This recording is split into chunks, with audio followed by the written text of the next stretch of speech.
করলে তুমি আমার সাথে এটা? তুমি জানো না, তুমি জানো না আমি তোমাকে যারা বাঁচতে পারবো না। কি হয়েছে শারু, এসব কি বলছো তুমি? আর তুমি কাঁদছো কেন? তুমি কি করে আমার বিয়ে করার কথা ভাবতে পারলে আমি থাকতে? বলো না শেখর, কি করে ভাবলে? কি বলছো নাকি তুমি? আচ্ছা শেখর, আমাকে একটা কথা বলো তো, তোমার মা তোমার জন্য মেয়ে দেখছে তাই না? কি সব উল্টোপাল্টা কথা বলছো তুমি? এই যে এসব ফালতু কথা কে বলেছে তোমাকে? তোমার মা। তোমার মা আমার মাকে বলেছে। আমাকে আমাকে তুমি বলো শেখর, আমার জানাটা দরকার। তুমি কি সত্যি রাজি? বলো না আমাকে, তুমি সত্যি রাজি হয়েছো? আরে তুমি এসব কথা কেন গায়ে মারছো শারু? তুমি তো জানো ওরা দুজনেই একই রকম, ওরা একে অপরকে ছোট করবার জন্য যা খুশি তাই করতে পারে। আর আমার মাকে তো তুমি চেনো, আমার মায়ের মুখে যা আসে মা তাই বলে। আমি জানি না, আমি কিচ্ছু জানি না, তুমি এক্ষুনি আমার কাছে এসো। আমিও জানতে চাই যে আমি থাকতে তোমাকে কেউ কি করে বিয়ে দেওয়ার কথা ভাবতে পারে। শারু তুমি প্লিজ আমার কথাটা বোঝার চেষ্টা করো, আমি তো আছি। তোমার মনে হয় আমি থাকতে এরকম কোন একটা কাণ্ড আমি হতে দেব? তুমি প্লিজ আমার উপর একটু ভরসা রাখো শারু, প্লিজ তুমি আমার উপর ভরসা রাখো। আমি তোমায় কথা দিচ্ছি আমি সব ঠিক করে দেবো। তুমি প্লিজ এভাবে ভেঙে পড়ো না, এইভাবে কেঁদো না প্লিজ শারু। আমি তোমার মা আমার মা দুজনকেই জানি, ওদের জেদটাকেও খুব ভালো মতন জানি শেখর। আজ আমাদের মায়েদের টক করে পড়ে আমি আমার সন্তান হারিয়েছি শেখর। আমি আর স্বামীকে হারাতে পারবো না।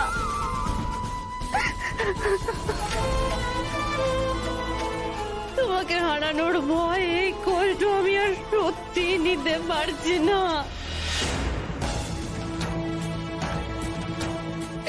সব থেকে ভালো হবে এই কষ্ট এই ভয় একবারে শেষ করে দেবো, একবারে শেষ করে দেবো সব। জানো তো শেখর, আমাদের মায়েদের জেদের কাছে আমি সত্যি অসহায়। আর এই অসহায়তা নিয়ে আর বেঁচে থাকা যায় না শেখর, আমি আর বাঁচতে চাই না। তুমি এসব কি উল্টোপাল্টা কথা বলছো শারু? তুমি তো জানো আমি যদি ওখানে যাই সব আরো বেশি ঘেটে যাবে, আরো গন্ডগোল হয়ে যাবে। তুমি প্লিজ বোঝার চেষ্টা করো শারু, তুমি এরকম কথা বলো না প্লিজ। আর তুমি যদি এখানে না আসো এই ঝামেলা একবারে শেষ হয়ে যাবে শেখর। আর বলিস না, আমার বাবা না খুব অসুস্থ। দিদির সাথে যদি সারাদিনে একবার কথা না হয় না প্রচন্ড চিন্তা হয়। আর তুই ভাব স্নেহার বাবা এরকম খারুস একটা, তার থেকেও খারাপ। কি করে পারে বলতো বাবা তার সন্তানের মাথা থেকে ছাদ কেড়ে নিতে? টাকা ওস্তাদ, টাকা। এই দুনিয়ায় টাকার চেয়ে আপন আর কিছু হয় না গো। এই জমি টমি বেচে মোটা টাকা কামানোর তালে আছে এই অঘোর।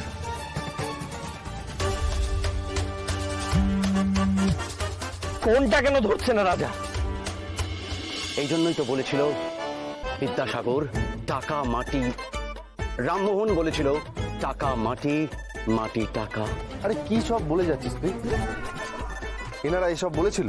সে যেই বলে থাকুক না কেন, কথাটা এটাই বলেছিল। আরে বাবা, ছোটবেলা থেকে বাবা একটাই কথা বলতো, টাকা মাটি, মাটি টাকা বলেছিলেন শ্রী রামকৃষ্ণ বড়বংশদেব। বুঝতে পেরেছিস?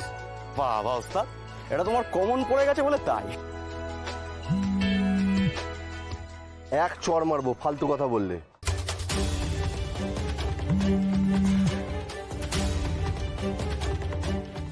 আমি এদিকে বুঝতে পারছি না আসল কারণটা, আর তুই তখন থেকে ভাট বকে যাচ্ছিস। আমি যদি ওর থেকে জানতে না পারি তাহলে তোদের বৌদিকে সাহায্যটা করবো কি করে?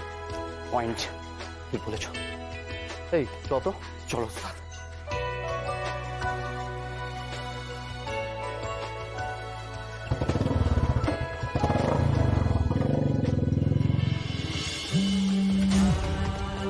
আরে রাজা ফোনটা ধরো।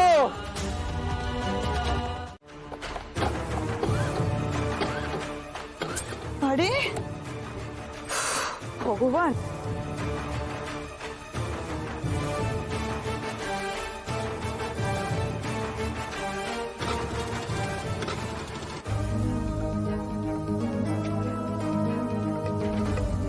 এখন আবার কে ফোন করলো?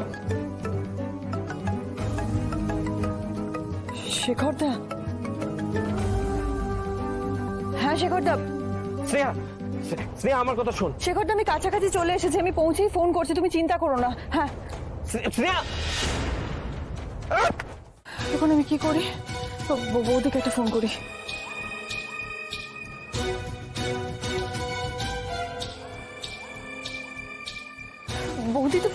যাচ্ছে না। না না, এইভাবে হবে না, আমাকে অন্য উপায় বের করতে হবে।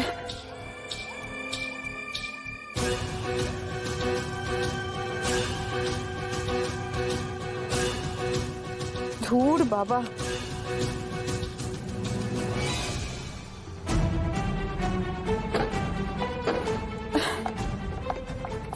না স্কুটিটা স্টার্টই নিচ্ছে না।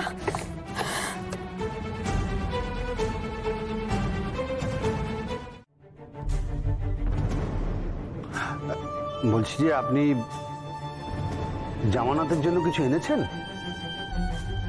মানে বন্ধক বন্ধক বন্ধক রাখবার মতো কিছু আছে আপনার কাছে?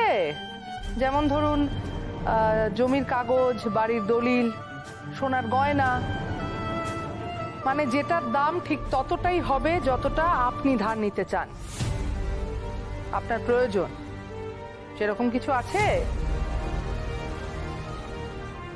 দেখুন, ভবিষ্যতে আপনি আমার টাকাটা ফেরত দিতে পারলেন না, তখন যাতে ওগুলো বিক্রি করে আমি আমার টাকাটা তুলতে পারি সেরকম কিছু আপনাকে তো জমা রাখতে হবে।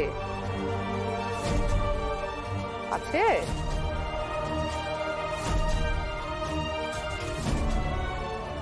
না করতাম মা, এরকম তো কিছু নেই আমার কাছে। তাহলে আমার পক্ষে আপনাকে ধার দেওয়া সম্ভব না। অমরনাথ বাবু,